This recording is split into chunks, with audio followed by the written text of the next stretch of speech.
Io dico questo, Mauro Pili, poi lo sentirete, in 20 mesi che ha governato ha risolto il problema dell'acqua in Sardegna e nessuno ne parla, ma è la verità, è la realtà.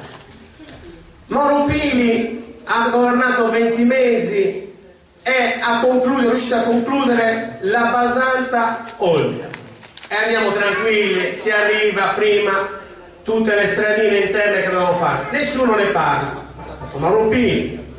Mauro Pili ha dato avvio ai progetti della tangenziale scorrimento veloce sud-est che ora ci permette di arrivare un attimo a Tortolino, nessuno ne parla, ma l'ha fatto Mauro Pili. Mauro Pili è il primo che ha attuato la continuità territoriale in Sardegna. Non diciamolo, l'ha fatto Mauro Pili. Mauro Pili ora si è candidato, i giornali l'hanno oscurato, non se ne parla più. L'unico che ha fatto la battaglia in Parlamento è Mauro Pili, però non se ne parla più. Silenzio, stiamo attenti, perché poi altrimenti cosa facciamo? Togliamo il potere a chi veramente ce l'ha perché deve continuare a fare gli affari? No. L'unico che si è opposto allo scempio che volevano fare per l'eolico, chi è stato? Mauro, che ha salvato anche l'attuale presidente. Però stiamo zitti. La lotta per Equitalia, le 76.000 firme, chi le ha raccolte? Tra l'altro Sesto, il primato, ne ha raccolto 9.000.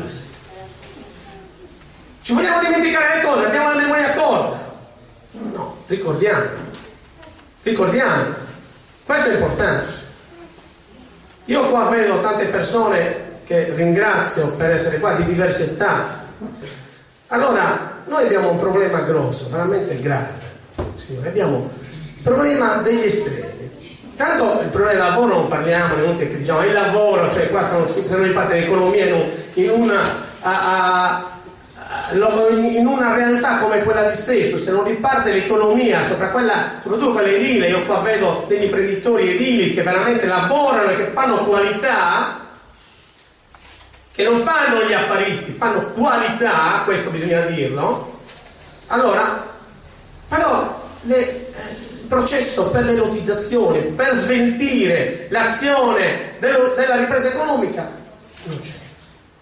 Ecco che qua nel programma di Mauro Pili abbiamo burocrazia zero, che è quello che ci deve essere. Cosa significa? Tu tecnico, sei abilitato dallo Stato, hai il timbro per poter firmare un documento, un progetto, rappresenti lo Stato in quel momento, timbro, è tutto regolare, tutti prendono responsabilità, l'indomani parte l'opera. Perché tutti questi giri, amici, amichetti, inciuci, inciuccini, vai da lui, vai dall'altro assessore, torna in quell'ufficio? Ma di cosa stiamo parlando?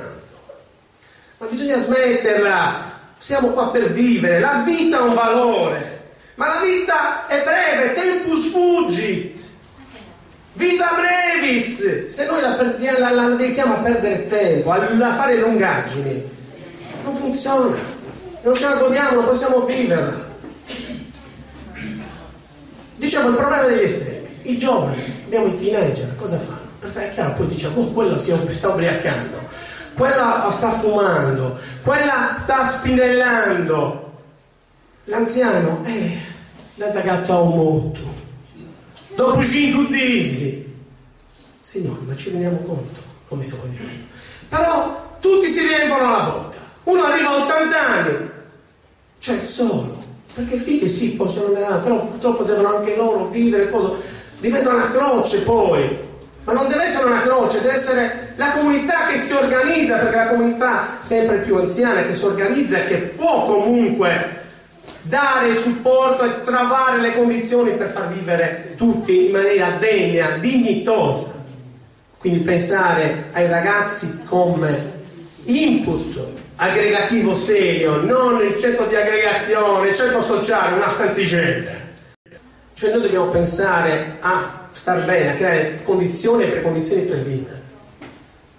Pensiamo un attimino a Sesto. Non si sono mai fatti grandi opere.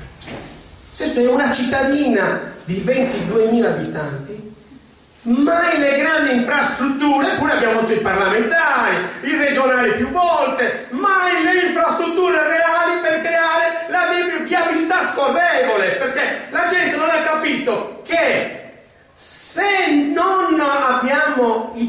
risorse per muoverci.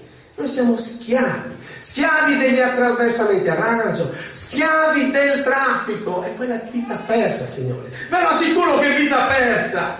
Noi siamo a tempo, non è possibile. Noi in un attimo potremo fare le tangenziali per uscire da ogni direzione, da ogni lato di sesto, e faciliti l'ingresso. Facilitare l'ingresso significa che la gente viene più volentieri, che sceglie di abitare a Sesto e comprare a Sesto più volentieri, viene a comprare a Sesto più volentieri. Invece a Sesto uno entra e non sa da dove deve uscire. Dove sono? Aiutatemi. Abbiamo il problema dei trasporti pubblici. Signori, questa io la voglio dire perché io in consiglio comunale l'ho detta, l'ho ripetuta, l'ho urlata e nessuno l'ha scritta, signori. La linea del CDM, della metropolitana leggera, era prevista a Sesto. Qualcuno, quando ha riportato anche le situazioni, ma sono scritte in consiglio comunale, le ha riportate a mo' di proclama elettorale pubblicitario. Signori, dove c'è la San Gottardo lì che arriva al policlinico, lì era prevista nel piano, quando io ero in provincia, nel piano, la linea blu, che poi sarebbe dovuta arrivare a Sesto e da Sesto all'aeroporto. Bellissimo, Sesto collegata. Non c'è più, nessuno l'ha detto, però Cino Perra l'ha detto in consiglio comunale, è scritto, però zitti. Come Cino Perra ha richiesto e è riuscito ad abbattere il limbo del 50% facendo spendere la metà di quello che dovevano pagare ai cittadini. E quasi nessuno ha pagato il limbo.